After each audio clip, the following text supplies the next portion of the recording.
উল্লেখযোগ্য আরেকজন সাহাবী ছিলেন হযরত সাদ সালমী রাদিয়াল্লাহু তাআলা। যে সাদ সালমী রাদিয়াল্লাহু তাআলা ঘটনার কিতাবের মধ্যে লেখা হয় অত্যন্ত কালো এবং কুচ্ছি মানুষ ছিলেন, একবারেই কালো, এবং উনার মুখের যে ফেস কাটিং অন্যান্য 10 জনের চাইতে উনার ফেস কাটিং ছিল একটু আলাদা। কিতাবের মধ্যে লেখা হয় উনার নাক ছিল সেবা।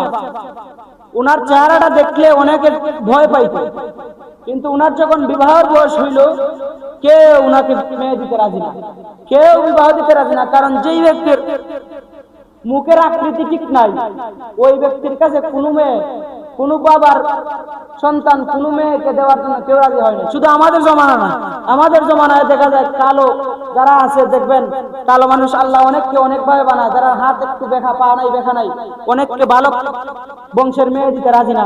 কিন্তু হযরত সাদ সালমী রাদিয়াল্লাহু তাআলা আনহু ছিলেন এমনই একজন সাহাবী, শরীরটা কালো হইতে পারে, আকার আকৃতি একটু ভিন্ন হইতে পারে, কিন্তু রাসূলের মহব্বত ছিল আপনার আমার চাইতে 1000 গুণ বেশি।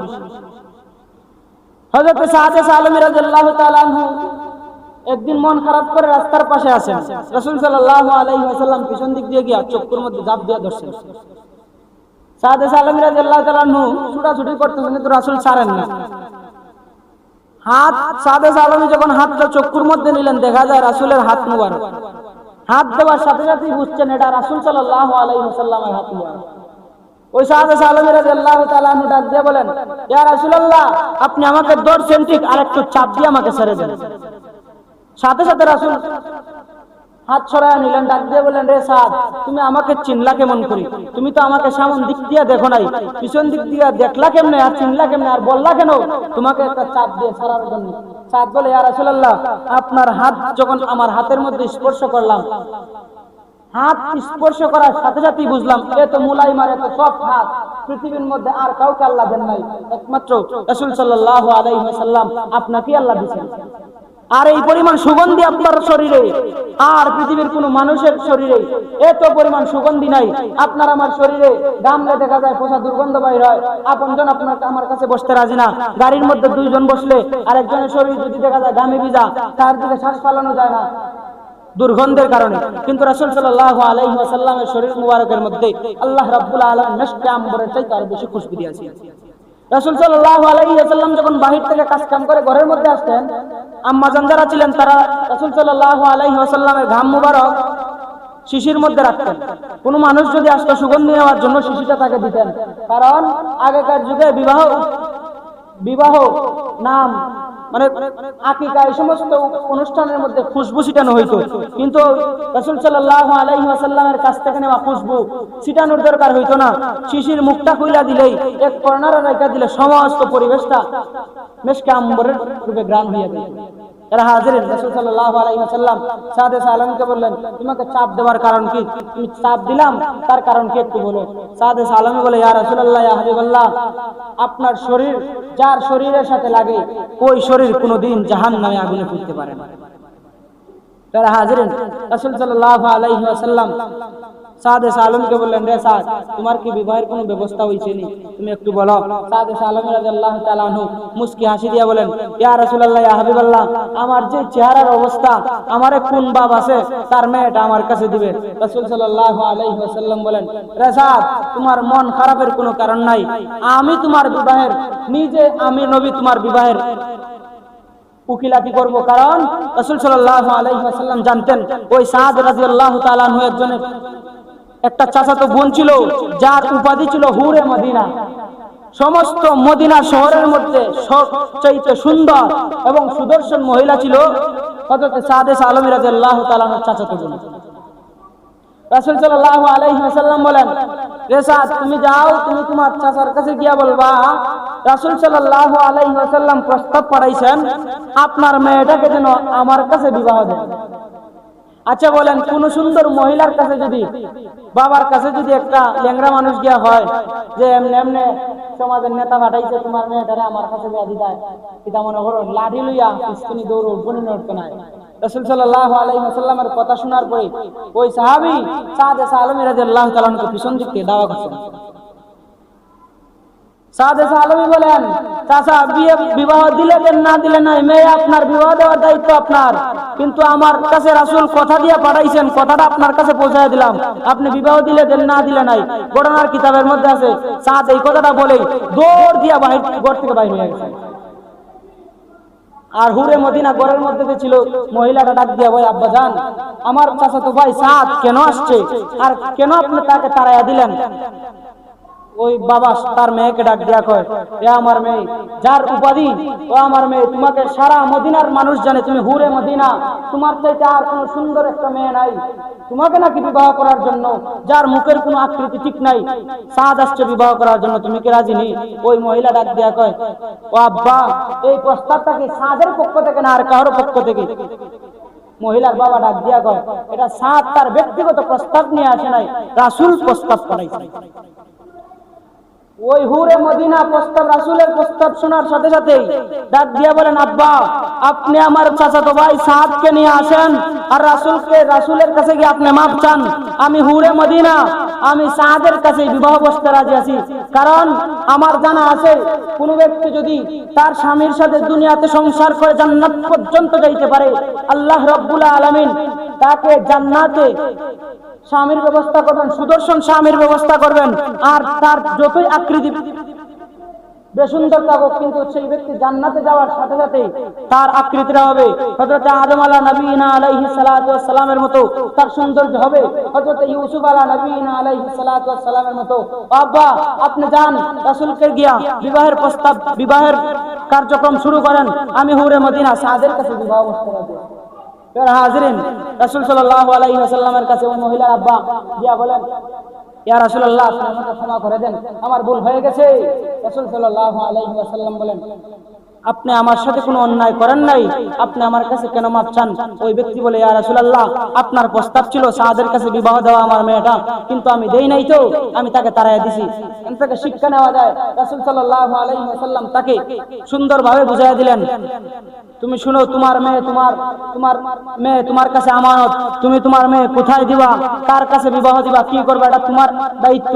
আমি রাসূল সাদকে প্রস্তাব পাঠাইছিলাম ভালো মনে করার জন্য, কিন্তু তুমি যদি রাজি থাকো দিতে পারো, যদি রাজি না হয় তোমার না দেওয়ারও অপশন আছে। ওই সাহাবী এখান থেকে অনেক মাসআলা বাইর হয়, নিজের সন্তান, ছেলে মেয়ে যারাই হয়, আত্মীয় স্বজন অধীনস্থ যারা আছেন, তাদের ভালো মন্দ তার গার্জেন বুঝবে, তার মেয়ের ভালো মন্দ গার্জেন বুঝবে। সমাজের একটা প্রতাপশালী ব্যক্তির কথায় আপনি তার কাছে আপনার মেয়ে বিবাহ দেওয়ার জন্য রাসূল বলেন নাই। এখান থেকে শিক্ষা নেওয়া যায়, রাসূল সাল্লাল্লাহু আলাইহি ওয়াসাল্লাম যদি চাইতেন, ওই সময় রাসূল ছিলেন সমাজে বাদশা, রাসূল যদি চাইতেন মেয়েটাকে সাদের সাথে বাবার অনুমতি ছাড়াই বিবাহ দিতে পারতেন, কিন্তু রাসূল দেন নাই। উম্মতদেরকে আনেওয়ালা সমস্ত উম্মতদেরকে শিক্ষা দিলেন, হে আমার উম্মতেরা, তোমরা শুনো, কোন ব্যক্তি যদি রাজি না থাকে, তার কাছ থেকে ওই ব্যক্তির সম্পত্তি তুমি নেওয়ার কোনো দরকার নাই। মেয়ে তো একটা সম্পদ, যাদের সন্তান সন্ততি নাই তারা বুঝে সন্তান সন্ততির কি দরকার, আর যাদের আছে সবাই অন্তরে তার মায়া আছে। সন্তান, অনেক সন্তান হাত কাটা পা কাটা হয় না, কিন্তু মা বাপ তো পালায় না, কারণ আল্লাহ রাব্বুল আলামিন যাকে যে জিনিস দেন সেই ব্যক্তি ওই জিনিসের কদর করে। যারা হাজিরিন, রাসূল সাল্লাল্লাহু আলাইহি ওয়াসাল্লাম সাদ আলমীকে বলেন, এ সাদ, আচ্ছা তুমি তো বিবাহ করতা, বিবাহের প্রস্তাব ঠিক হইয়া গেছে, আচ্ছা তুমি তো বিবাহ করবা, দেন মোহর কি দিবা? মোহর তো দিতে হইবে, আর বাজার সদাই কেমনে করবা?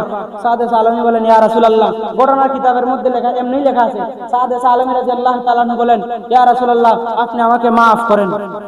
রাসূল সাল্লাল্লাহু আলাইহি সাল্লাম বলেন, রে সাদ, বিবাহ করতা তুমি, maaf করব আমি কেন? সাদ বলে, ইয়া রাসূলুল্লাহ, এক বেলা একটা খেজুর মুখে দিব, খাইব, এই সম্পত্তি আমার কাছে নাই, আমি মোহর দিব, এটা হইতে পারে?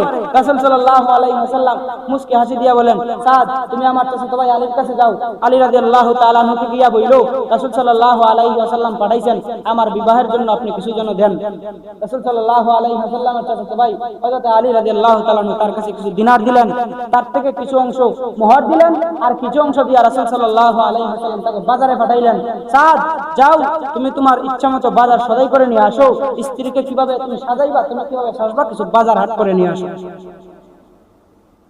রাসূল সাল্লাল্লাহু আলাইহি ওয়াসাল্লামের আদেশ পালনার্থে বাজারে গেলেন। বাজারে যাওয়ার পরেই দেখা যায় কানের মধ্যে আওয়াজ আছে, মাইকে মাইকে আজান আছে।